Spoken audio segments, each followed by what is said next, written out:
more time in the presence of an open book, किताब खोल के बैठा रहता है, ज़रा टाइम इस पे लगा देता है, then many a boy of equal ability who does good work, कि वो जितना टाइम वो लगाता है किताब खोल के और अपना सबक तैयार नहीं कर पाता, बाकी तालिब इल्म जो उसी सलाहियत के हैं वो इतने टाइम में बड़े आराम से अपना लेसन जो है उसको प्रिपेयर कर पाते हैं। आगे बेटे सेकंड पैराग्राफ है इसका, a common cause of failure is a mistaken ambition. अब वो काजिज को डिस्कस कर रहा है राइटर काजिज को कि जो बच्चे कॉलेज में आते हैं उनकी नाकामी की क्या क्या वजूहात हो सकती हैं। तो उसने सबसे पहले जो वजह बताई है वो मिस्टेकन एम्बिशन बताई है कि गलत ख्वाहिशात, वालिदैन जो वाबस्ता कर लेते हैं अपने बच्चों के साथ, ये एक पहली वजह है तुलबा की नाकामी की। A common cause of failure is a mistaken ambition for the boy on the part of his parents, कि तुलबा की नाकामी की बड़ी वजह जो है वो वालिदैन की गलत ख्वाहिशात हैं। More often than I should wish, I find a boy who is not showing any interest in his work, कि जब मुझे किसी ऐसे तालिब इल्म को मेरे पास भेजा जाता है जो अपनी पढ़ाई में दिलचस्पी नहीं ले रहा होता, and who is not trying to do it, जो अपना काम अच्छा नहीं कर रहा होता, with any distinction, किसी एजाज के साथ या बहुत शानदार तरीके से काम नहीं कर पा रहा होता, because he is following a direction mapped out by his parents। क्यों? क्योंकि वो उस सिमत पे जा रहा होता है जिस सिमत का तयन जो है उसके वालिदैन ने किया होता है। That runs counter to all of his interests and abilities, और जो उसको जो नक्शा या जो राह जो है जो उसके वालिदैन ने उसको बताई होती है वो बिल्कुल बरक्स होती है। काउंटर टू, यहाँ वर्ड्स में counter to, runs counter to, बिल्कुल बरक्स होती है, ठीक है, to all of his interest and abilities, जो उसकी अपनी दिलचस्पियां थी या जो उसकी अपनी सलाहियत थी उसके बिल्कुल बरक्स। I have made a number of very warm enemies among the parents of college students by telling them that I am certain that the good Lord never intended their son to be a physician or a dentist or an engineer। मुसन्नफ कहता है कि मैंने वालिदैन में से अक्सर लोगों को अपना दुश्मन बना लिया जब मैंने उनको ये बताया कि भाई लॉर्ड ये नहीं चाहता, अल्लाह गॉड ये नहीं चाहता कि आपका बच्चा जो है वो इंजीनियर बने या डॉक्टर बने या डेंटिस्ट बने। जब मैंने वालिदैन को ये बताया तो वालिदैन, मुसन्नफ कहता है कि उसके दुश्मन हुए। उन्होंने कहा कि ये कैसी बात कर रहे हैं आप। It may be that the boy has ability enough to be any one of these things। हो सकता है कि लड़के में सलाहियत हो डॉक्टर बनने की या इंजीनियर बनने की, but the long and short of it is, लेकिन मुख्तसर बात ये है कि he does not want to be, लेकिन वो बच्चा ना डॉक्टर बनना चाह रहा है, ना डेंटिस्ट बनना चाह रहा है, ना इंजीनियर बनना चाह रहा है, तो फिर आप उसको उधर क्यों भेज रहे हैं?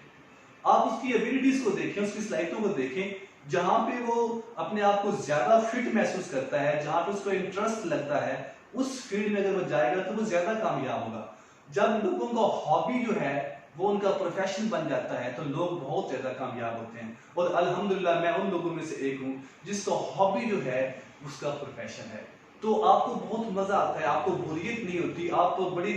दिलजमी के साथ, बड़े ज़ौक़ शौक़ के साथ अपने काम को करते हैं, क्योंकि वो आपका हॉबी भी है, वो आपका काम भी है, वो आपका प्रोफेशन भी है। लिहाजा जिस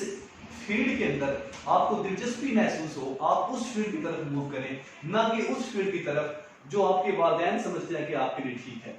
क्यों? क्योंकि इस तरह से अक्सर सब स्टूडेंट्स जो हैं वो उनको नाकामी का सामना करना पड़ता है। He wants to be a theatrical manager, हो सकता है कि बच्चा चाहता हो कि वो थिएटर का मैनेजर बने, और अ बिजनेसमैन या बिजनेसमैन बने, और अ बुक इलस्ट्रेटर या किताब की वजाहत करने वाला बने। It may be unreasonable for the boy to turn his back on a fine opening in the dental profession in favor of business। अगर से इट में भी अनरीजनेबल फॉर द बॉय कि ये अच्छी बात नहीं है तालिब इल्म के लिए to turn his back on a fine opening in a dental profession, कि वो डेंटल प्रोफेशन में जाने के बजाय बिजनेस में चला जाए। But reason can not control all of the matters, लेकिन अकल या दलाइल जो हैं सब चीजों को कंट्रोल नहीं कर पाते। As well argued with a person that she are to like onions when he detests them. जैसे आप एक शख्स के साथ बहस कर रहे हैं, वो अनियंस को, प्याज को पसंद ही नहीं करता, आप कहेंगे तुम इसको पसंद करो, तो ये तो बहस फजूल होगी ना। जब उसको अनियन खाना पसंद ही नहीं है तो आप उसको कैसे तैयार कर सकते हैं कि वो अनियन को पसंद कर ले। As a general thing the boy wins out in such controversies, कि जब वालिदैन के और स्टूडेंट्स के दरमियान या बॉय के दरमियान झगड़ा चलता है कि वालिदैन की ख्वाहिशात जो हैं वो डोमिनेट करेंगी या लड़के का इंटरेस्ट डोमिनेट करेगा, तो मुसन्नफ कहता है कि अक्सर केसेस में जो लड़का या स्टूडेंट है उसका इंटरेस्ट जो होता है वो डोमिनेट कर जाता है। जब वालिदैन उस पर इम्पोज करते हैं अपनी ख्वाहिशात, तो वो तालिब इल्म जो है वो पढ़ाई में दिलचस्पी नहीं लेता और कॉलेज से नाकाम होकर निकलता है। And he should also be said the parents home I have offended, कि ऐसे वालिदैन जिनको मैंने नाराज किया, ये बताते कि आपका बच्चा जो है वो डॉक्टर या इंजीनियर या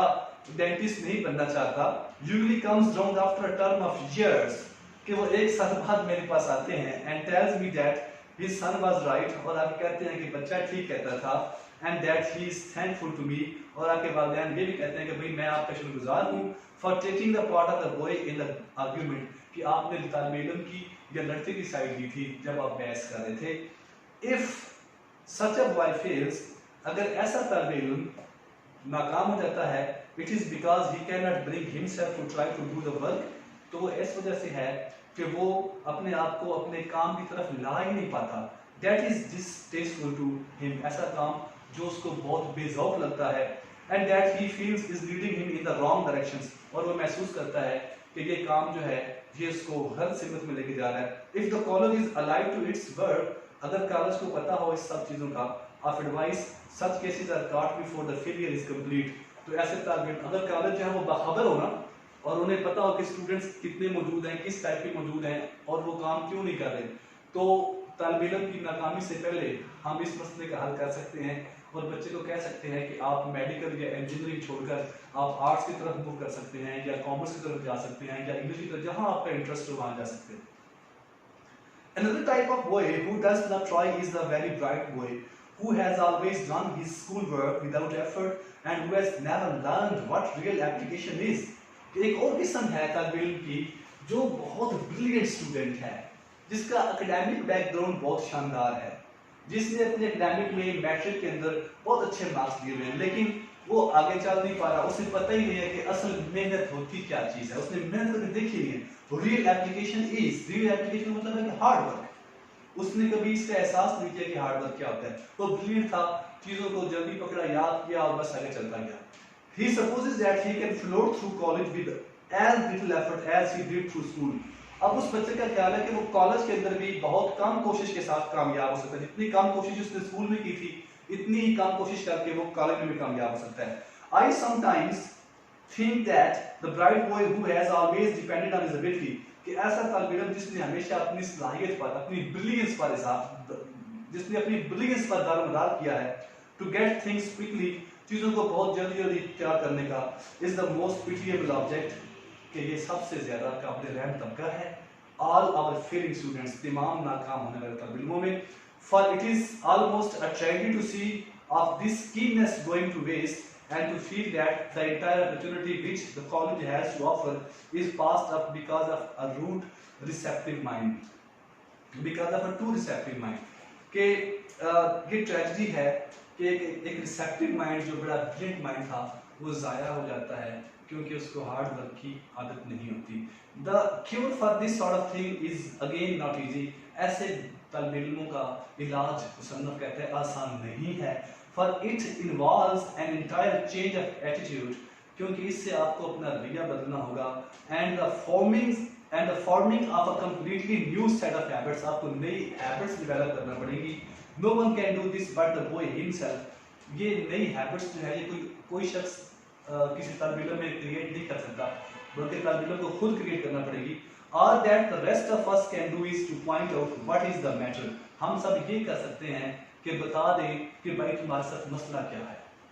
तो बेटे ये मैंने आपके आज 3 पैराग्राफ्स कंप्लीट किए हैं, पेज नंबर 8 और पेज नंबर 9 लेसन 3 का।